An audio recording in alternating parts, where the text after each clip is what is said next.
Портпаролот на самонаречената исламска држава Абу Мухамед Ал-Аднани е убиен, соопшти Министерството за одбрана на Русија. Во соопштението се наведува дека Аднани е еден од 40 мината джихадисти што беа убиени во воздушни удари кои ги спроведоа руските сили на подрачјето на Маратат Кауш во провинцијата на Алепо во Сирија. Смртта на Ал-Аднани, за кој се смета дека бил највисок представник на исламска држава по водачот Абу Бакр Ал-Багдади, е потврдена од повеќе разузнавачки извори. Официјален представник на Пентагон по веста за смртта на Ал-Аднани изјави дека Соединетите Американски држави извеле воздушен удар, чија мета бил портпаролот на исламска држава. Така, смртта на Ал-Аднани стана нов полигон за вербална пресметка помеѓу Москва и Вашингтон околу тоа чии се заслугите за таа акција. Ал-Аднани е сириец од градот Идлиб, кој се заколнал на верност на Ал-Каида, предходница на исламска држава пред повеќе од 10 години. Тој беше главен стручњак за пропаганда на екстремистичката джихадистичка група, од кога во јуни 2014-та објави дека таа ќе воспостави современ калифат кој зафаќа големи делови на територии што ги зазела во Ирак и соседна Сирија.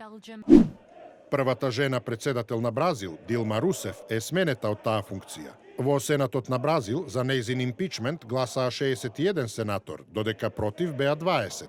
Нејзиното место ќе го заземе Мишел Темер, адвокат и доскорешен подпредседател на Бразил, кој ги обавуваше председателските должности од мај, кога Сенатот ја суспендираше Русеф.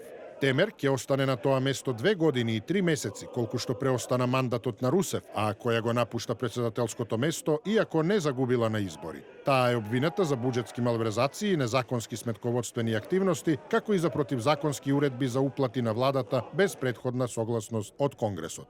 Дилма Русеф нема да може да обавува јавна функција во наредните 8 години, а противниците ја обвинуваат за најголема измама во историјата на земјата, додека нејзините приврзаници тврдат дека не направила ништо незаконско. Бразил, најголемата и најразвиена земја на Јужна Америка, се соочува со висока стапка на невработеност и буџетски дефицит од 45 милијарди долари, како и со политички и социјални кризи предизвикани со корупцијски скандали и масовни отпуштања.